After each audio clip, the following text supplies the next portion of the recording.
I am not from New Orleans originally. I was born in Baton Rouge, proudly, and I'm from Point-Coupee Parish, New Roads, Louisiana. My family has a history in New Orleans for, I would say, 50 plus years because my parents moved here when they married. But there's a lot of details and life circumstances. So I was born in Baton Rouge and grew up in New Roads and then moved to New Orleans in my teen years. The city's been very cruel to me, very unjust. It refuses accountability. It's harmed my family for 50 plus years, and it's extremely painful. And I want to leave this place, but unfortunately, because of the injustice and the impact, I can't. During Katrina, we did leave. My father, being older, he really didn't want to leave. So I decided I was going to stay with him. I wasn't going to leave. And some people convinced us to leave kind of last minute. So by the time we left, which I lived in Algiers, we were really one of the only cars on the interstate at that time. So drove to the Baton Rouge area, and my dad pretty much wanted to come back home. So as soon as Katrina had passed the city, he was ready to come back. He was ready to come back, which meant that we ended up in the middle of the flood. So we ended up taking Earhart because we were trying to go one way, but there were police that, as we detoured to get around debris and stuff like that, they're like, well, why are you in this neighborhood type situation, which put us on a different path than what I was trying to go.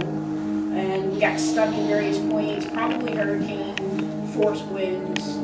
At one point we were stuck underneath a canopy for a gas station.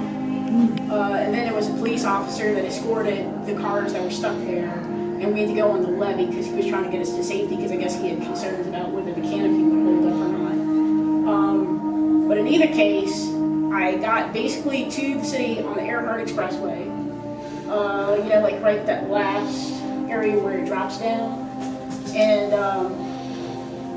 we couldn't go any further because the water was there, right? And I had to drive through water to get to that point. But I told my dad, maybe it was my imagination, but it seemed like the water was rising, but probably was my imagination. It was getting late, we were getting tired. So I wasn't too worried about it. I said, okay, well, probably the pumps haven't caught up. It'll go down by morning more than likely, right? And we were putting things at the edge to see, like, did the water go down or was it coming up? And it seemed like it was coming up. And then my dad had this little radio, and we were getting these reports about these various breaches throughout the city. So by morning, we ended up basically sleeping overnight on the, which I don't think that's really sleeping, but we were overnight on the Earhart Expressway. There was a man who would come and check on us through night. He'd come in through water and stuff like that.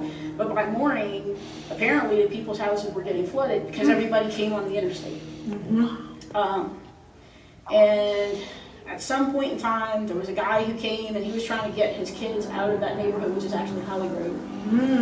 And I said I would go with him, and he said it was only a few blocks. Well, a few blocks ended up being more than a few blocks. So I put on this, what do you call it?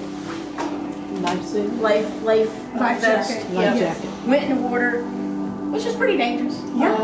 There was wires hanging down, and there was sections where the water was coming up from the manhole covers, stuff like that. So I waded through as best as I could, but he was bigger and stronger than me, so in order to keep up with him, I had to just float and kick. And we got to the house. He tore out a door that was an interior door that was hollow, stuck a bunch of kids on the door, and I floated them out.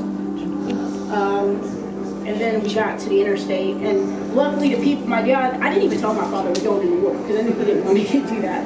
And the people there, I kept telling the people, because people were coming into the water to get people out, and I kept telling them to tell my dad that I was on my way, because I was worried, and he was older, but the people there kept him from going in the water. So I kept telling people, just let him know we're okay.